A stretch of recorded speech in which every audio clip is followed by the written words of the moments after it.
Selamat pagi pemirsa, saya Ari Mustika hadir menemani Anda dengan beragam informasi terkini di antaranya. Arus pendek kios dagangan ludes terbakar. Perayaan Waisak umat Buddha etnis Tamil di Medan. Peringati bulan mutu 2.300 paket ikan segar dibagikan kepada masyarakat. Selain cuplikan berita tadi, kami juga akan menghadirkan beragam informasi lainnya. Pemirsa, kita jelang Sumut hari ini pagi selengkapnya.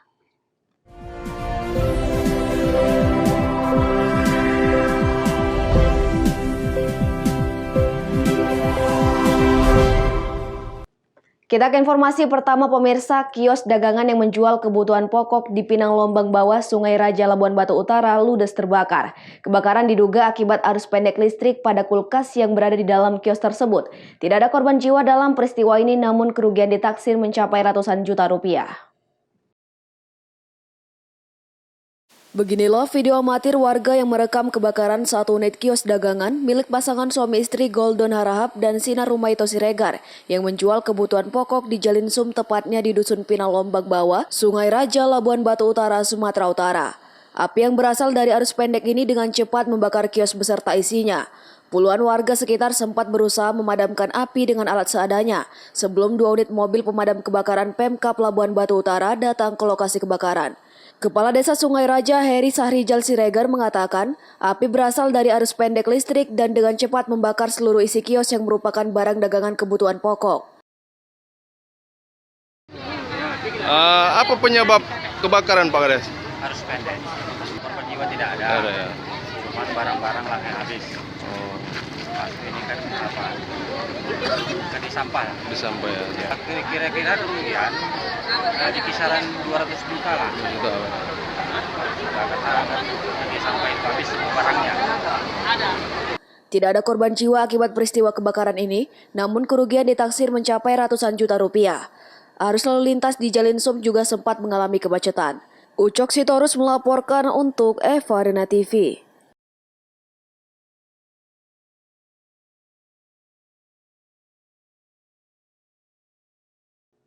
Pemirsa, video pasien di Rumah Sakit Universitas Sumatera Utara membludak hingga duduk di lantai viral di media sosial. Pihak rumah sakit sendiri mengkonfirmasi bahwa sejak awal telah melakukan pembatasan. Inilah keadaan yang terlihat dalam video yang viral beredar di media sosial. Pasien berobat di Rumah Sakit USU Medan membludak hingga pasien duduk di lantai. Menanggapi hal tersebut, Humas Rumah Sakit USU Muhammad Zaini Zain mengatakan pihak Rumah Sakit USU selama masa pandemi COVID-19 ini melakukan pembatasan jumlah pasien yang berobat sebanyak 50 orang per hari. Dia juga membantah jika rumah sakit tidak menyediakan bangku untuk pasien menunggu atau pendamping pasien. Menurutnya rumah sakit sudah menyediakan sebanyak 50 bangku untuk pasien menunggu. Pihaknya juga menghimbau kepada pasien agar hanya membawa satu pendamping untuk mencegah penyebaran COVID-19. Dan kami sejak awal Rumah Sakit USU sejak pandemi terjadi pada tanggal 18 Maret 2020 sudah mengeluarkan pengumuman dari sejak awal dan sampai hari ini belum berubah bahwa pasien yang datang kemari hanya yang memang betul-betul dalam kondisi gawat, dalam kondisi yang mengkhawatirkan sehingga kita bisa tangani dirawat IGD lalu dirawat jalan. Khusus untuk rawat jalan, pasien itu hanya datang didampingi oleh satu orang pendamping dan kita sediakan tempat duduk seperti ini. Lalu pasien di screening di sini untuk kemudian kita bisa mengetahui apakah kondisi pasien dalam beberapa hari sebelum berobat itu tidak demam. Kita juga membatasi pendaftaran dari pukul 7.00 sampai 12.00. Mengapa? Agar tidak terjadi penumpukan jumlah pasien baik di ruang poli maupun pada saat pengambilan obat. Semua kritikan dan saran kami terima dengan baik dan semua kami perbaiki. Namun begitu, sebelum ada tudingan itu kita juga sudah menyiapkan kursi tambahan. Mungkin pada saat beliau menyampaikan tudingan itu tidak mendapatkan kursi tambahan itu. Kursi ini tetap dengan jumlahnya tidak boleh lebih dari 50 kursi.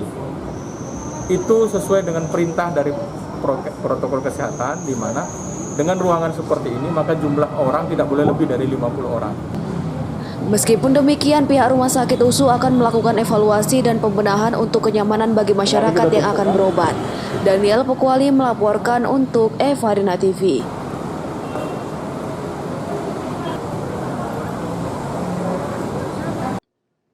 Sementara itu, pencanangan vaksinasi vaksin Sinovac adalah salah satu program pemerintah dalam menekan dan mencegah penyebaran COVID-19.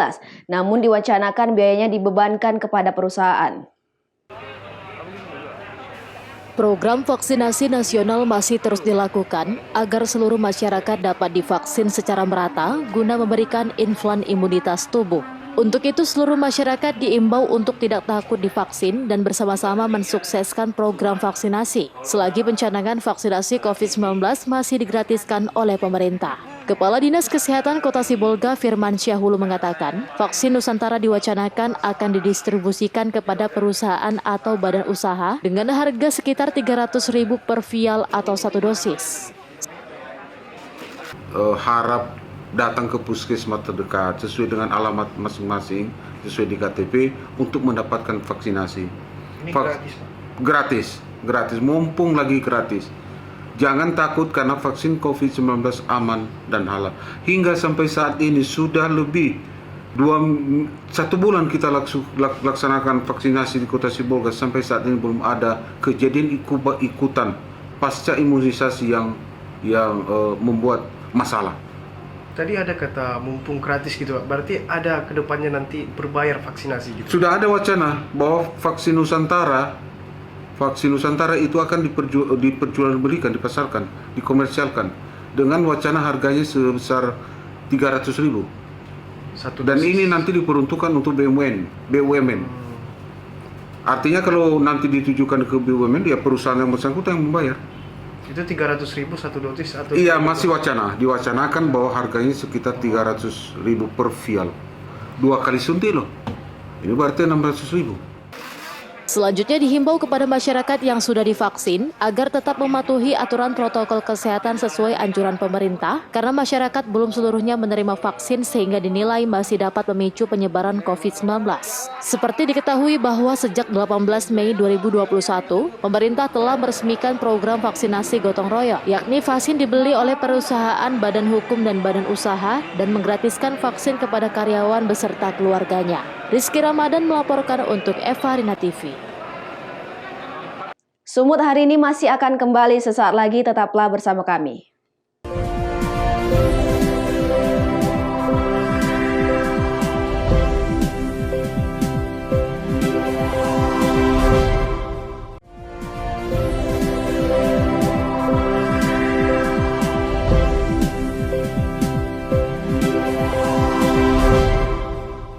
Terima kasih Anda masih bersama kami. Pemirsa, ratusan umat Buddha etnis Tamil di Medan, Sumatera Utara menghadiri perayaan Trisuci Waisak 2565 BE 2021 di Vihara Lokasanti yang berada di Jalan Karya Pembangunan, Medan Polonia pada Rabu pagi kemarin. Umat Buddha India ini mengikuti seluruh proses upacara perayaan dengan hikmat dan menerapkan protokol kesehatan dengan ketat.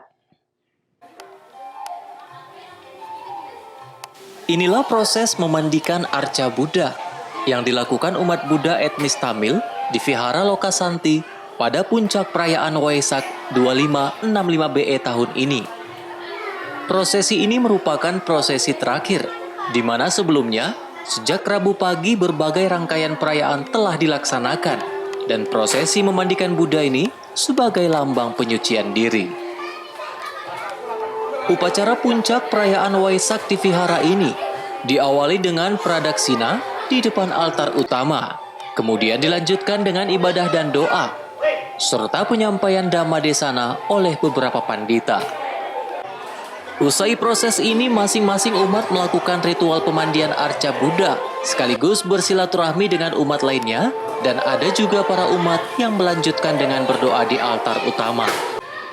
Prosesi perayaan Waisak dalam 2 tahun terakhir berbeda dengan tahun-tahun sebelumnya. Akibat pandemi COVID-19 yang masih merebak, jumlah umat dibatasi agar pihak vihara dapat menerapkan protokol kesehatan yang ketat. Selain itu, prosesi penerbangan balon dan burung merpati yang biasanya menjadi atraksi menarik juga ditiadakan. Jadi sesuai dengan arahan dari pemerintah yang kami terima melalui Direktur Jenderal Dinas Buddha, untuk pelaksanaan seperti pelepasan balon dan burung sementara tidak kami lakukan. dan juga umat yang datang itu kalau biasanya pada saat-saat normal sekitar 300 sampai 400 umat. Tapi oleh karena kondisi ini, kami juga mengimbau hanya pengurus-pengurus yang hadir dengan beberapa umat di sekitaran ini. Setelah itu kami mengadakan live dengan menggunakan Zoom. Jadi umat-umat kita yang lain bisa dari rumah mengikuti prosesi upacara ini. Jadi tidak semua hadir kemarin. Begitu juga dalam hal pengaturan tata letak duduk para umat, sangat kami bikin jarak-jarak sekitar 1 meter, sehingga yang biasanya bisa cukup sampai 200 umat, ini paling maksimal 100 orang.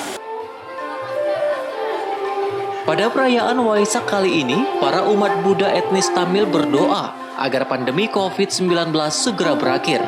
Mereka memusatkan ibadah di 6 vihara di Medan dan 1 vihara di Tanjung Morawa.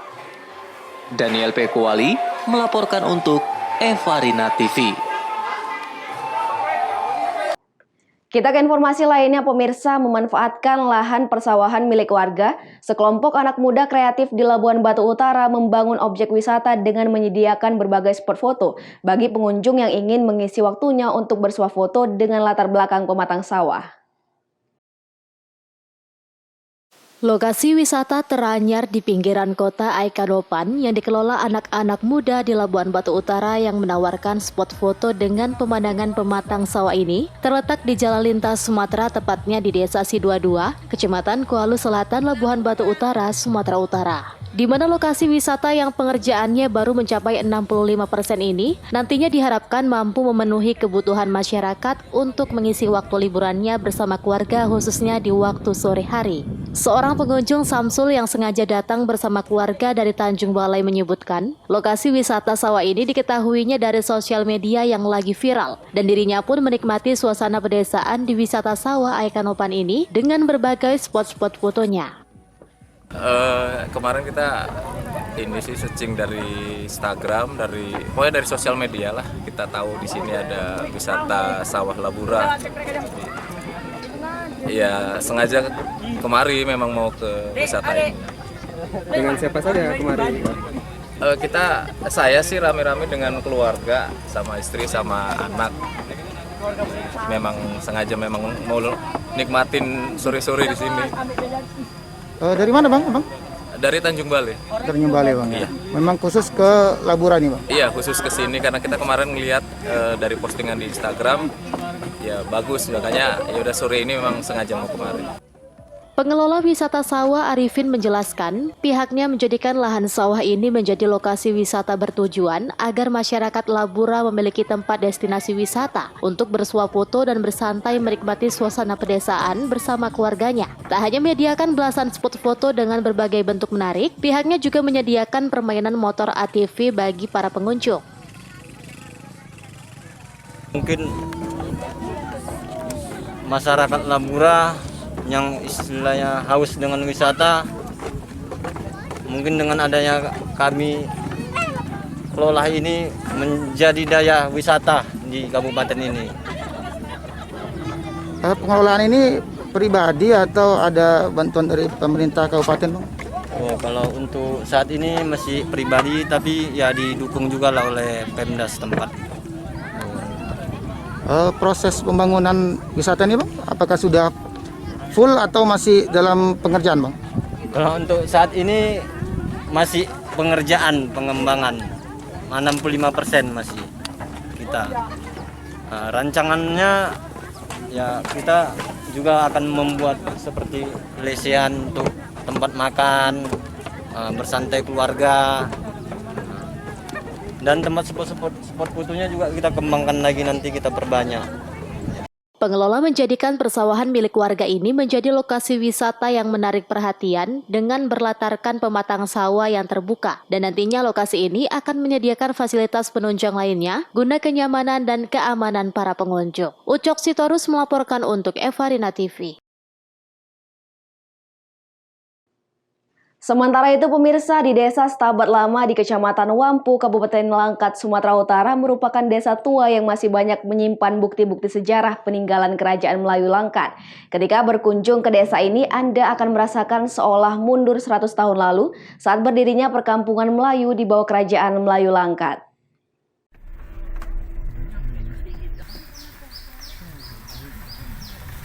Desa Stabat Lama merupakan desa tua berusia ratusan tahun, berada di sepanjang Sungai Wampu, Kecamatan Wampu, Kabupaten Langkat.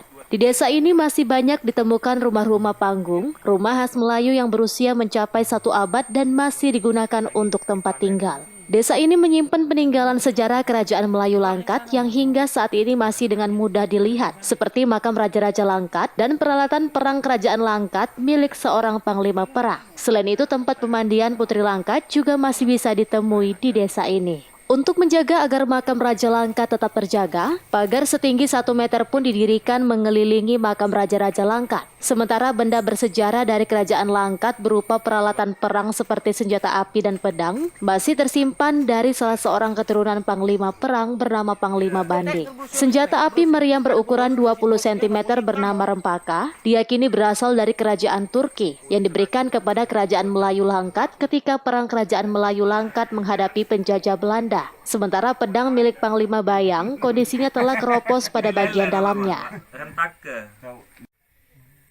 Nama pusakanya apa saja, Pak? Nama ini pedang. Pedang? Ini rentaka. Rentaka? Ya. Dulunya itu dari mana nih, Bang? Dulunya pastinya dari saya kecil, pusaka ini udah ada di rumah ini gitu. Menurut cerita turun-temurun, yang punya Panglima Banding. Panglima Banding. Ya. Beliau siapa, Bang? Panglima Banding ini panglima di Stabat nih. Panglima perangnya, Bang ya? Ya. Jadi itu keturunan yang keberapa saya pun tidak tahu karena sejarah itu terlalu lama ya kan, abad-abad ke berapa gitu. Sampai saat ini ini Bang ya? Masih disimpan di sini ya. Tapi pedang ini kan dulunya dipakai berperang, Bang. Ya. Tentunya ada bekas darah karatnya. Ada ini Pak, bekasnya. Menurut cerita orang tua dulu, ini memang bekas kena entah motong leher, entah apa, itulah ceritanya dulu, cerita Pak dulu. Ini kena darah katanya. Jadi dia Kelar. Sayangnya makam Raja-Raja Melayu Langkat dan tempat pemandian Putri Raja kurang mendapat perhatian dari pemerintah Kabupaten Langkat. Hal ini terlihat dengan banyaknya tanaman liar di sekitar makam Raja-Raja dan di lokasi kolam pemandian Putri Raja. Gunarso melaporkan untuk Evarina TV. Sumut hari ini masih akan kembali sesaat lagi, tetaplah bersama kami.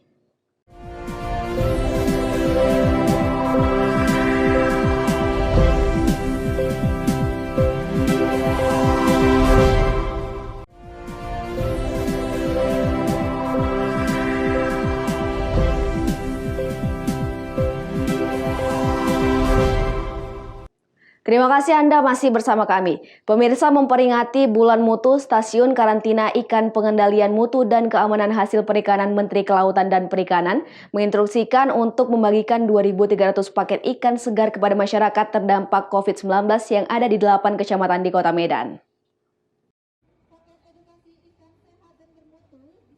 Pembagian paket ikan segar secara simbolis yang dihadiri seluruh stakeholder dan masyarakat dilaksanakan di tempat pelelangan ikan yang berada di Kelurahan Nelayan Indah, Kecamatan Medan Labuhan, Sumatera Utara. Kegiatan dalam memperingati Bulan Mutu Karantina dengan melaksanakan bakti sosial dengan membagikan 2.300 paket ikan segar dan bermutu ini akan disalurkan kepada masyarakat di 8 kecamatan dan 13 panti asuhan yang ada di Kota Medan. Dengan mengkonsumsi protein dari ikan sehat bermutu, masyarakat di Provinsi Sumatera Utara diharapkan semakin sehat dan mempunyai daya tahan tubuh yang baik. Untuk itu, dengan memakan makanan bergizi tinggi, sangat dibutuhkan masyarakat di tengah pandemi COVID-19 untuk menjaga daya tahan tubuh agar tetap prima.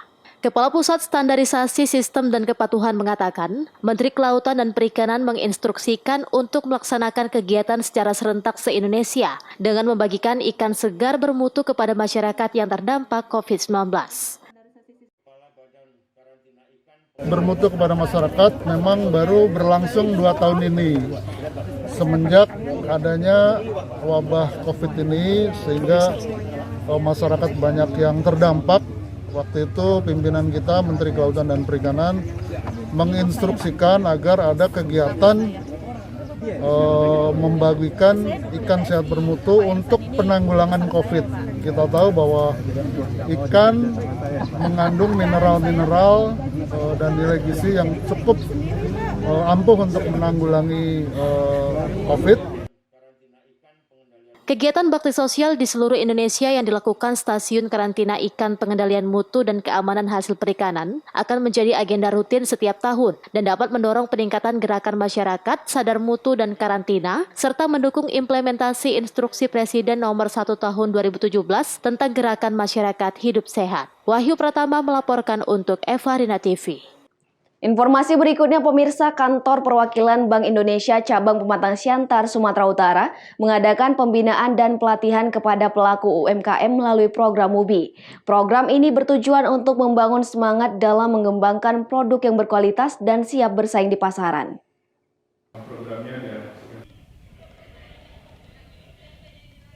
Bank Indonesia terus merealisasikan komitmennya dalam membina pelaku usaha mikro kecil dan menengah. Selama ini, UMKM menjadi salah satu elemen dalam pemulihan ekonomi nasional. Kantor Perwakilan Bank Indonesia Cabang Pematang Siantar, Sumatera Utara terus berkomitmen mencetak pelaku UMKM berkualitas melalui program Wirausaha Unggulan Bank Indonesia atau WUBI. Program WUBI merupakan program rutin yang diadakan Bank Indonesia setiap tahunnya untuk mencapai wirausaha potensial yang bisa dikembangkan.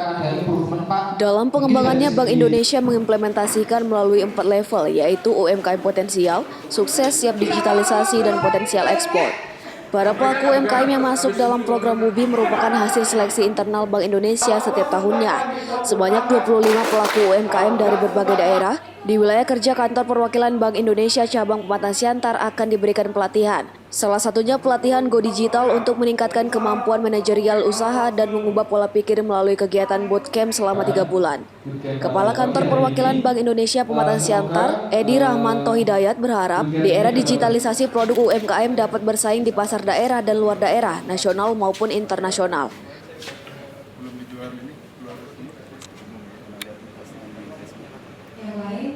Kantor Perwakilan Bank Indonesia Pematang Siantar pada tahun ini menyelenggarakan program Wirausaha Unggulan Bank Indonesia batch 1 tahun 2021, merupakan program yang betul-betul untuk meningkatkan kualitas dan juga skala usaha dari para UMKM yang ada di wilayah kami, di wilayah sisi kita lakukan, sehingga ke depan bisa lebih bersaing baik di level ini Sumatera Utara, juga mungkin bisa ke nasional dan juga bisa bersaing di internasional, bagusnya juga bisa gitu, tapi di pemasaran di luar wilayah kita gitu. Memang pemerintah secara umum memang sedang menargetkan peningkatan UMKM yang go digital. Memang ini perlu pendampingan lagi, nanti kita perlu cari caranya bagaimana untuk maju ke depan, nanti mungkin dengan bantuan dari konsultan yang kita kerjasama bisa juga itu, bisa juga kita fokus ke pasar Sumatera Utara, lalu juga nanti bisa menjual keluar tapi dengan cara-cara mungkin yang lebih disesuaikan, karena memang tadi tidak serta-merta dengan yang go digital itu semuanya sukses, karena seringkali saya pantau UMKM yang ada di Sumut go digital udah setahun nggak ada yang beli, nggak ada yang nanya, itu kan berarti kan cuma istilahnya kalau kami BI Siantar nggak mau cuma target memenuhi go digital, enggak, saya ingin semuanya maju, jadi jualannya laku, produknya semakin bagus, kalau bisa ekspor lebih bagus. Dosi Simarmata melaporkan untuk Evarina TV.